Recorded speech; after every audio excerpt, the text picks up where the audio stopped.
was the biggest thing you guys worked on in practice today? Well, power play. There's been some stuff over the last, I don't know, 6 or 7 games that defensively that we're trying to clean up. That small minor things, but little details that we watched on video this morning. I think we're doing those walkthroughs. Sometimes it's just slow it down and talk about it, what makes sense on the D side of the puck, and it helps. It's kind of boring, but it helps. What are some of those things? Mostly on off net shots. Obviously, we want to stay tight in the D zone, and or those pucks coming off pads or missing the net. We're getting a little bit confused in our coverage sometimes. It's not happening all that often, but it's still something to talk about. What did you guys talk about regarding the power play? Well, one, I thought we got outworked against Calgary. I mean, you want to outwork them, right? You got the extra guy. You got to find a way to take advantage of that. I think teams that pressure too. We got to find a way to outwork them because that's when you get your chances out of those breakdowns. So we know we have to be better. I mean, look, we have to be better all year, but sometimes it's good to look in the mirror and keep yourself honest. How do you, as just your gauge on the room, does it feel like the guys are buying into that? Yeah, of course. I mean, look, we know what time of the year it is too. We put ourselves in a good position, obviously, but I always say, right, you want to peak going into the playoffs here, and sometimes you got to have those hard conversations, to get better.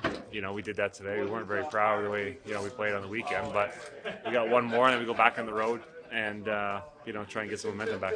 How often are you looking at the standings this time of year? I think we're checking more so what's going on below us a lot of the time. We know who's behind us. We know where we are. This time of the year, it's probably when you look the most just to see who's getting in and who's not getting in. So this is the best time of the year. Is the shot volume where you guys want it right now?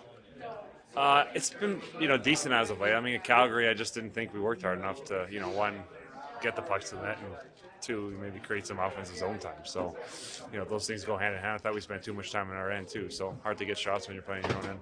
You mentioned, obviously, looking at the standings. After tomorrow, it's basically all Western Conference Pacific teams the rest of the way. I guess how important is this next little stretch to kind of keep those teams? You know what? This time of the year, you want to play teams that have something on the line, right? I mean, you want to be pushing for the best possible limit here at the end of the season. I just said it to Ashley, you want to peak here at the end of the season, right? You want to play our best hockey. How do you do that? You play against the best team. So we got to embrace it.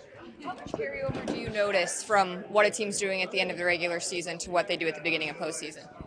Well, it's always kind of a mind game too, right? What they do in the season, and then you're trying to adjust to each other when you sit down before a playoff series. So for the most part, it's the same, but in between series, you make adjustments too. So it's kind of coach is always trying to play, mind games with each other too, trying to break down the other system.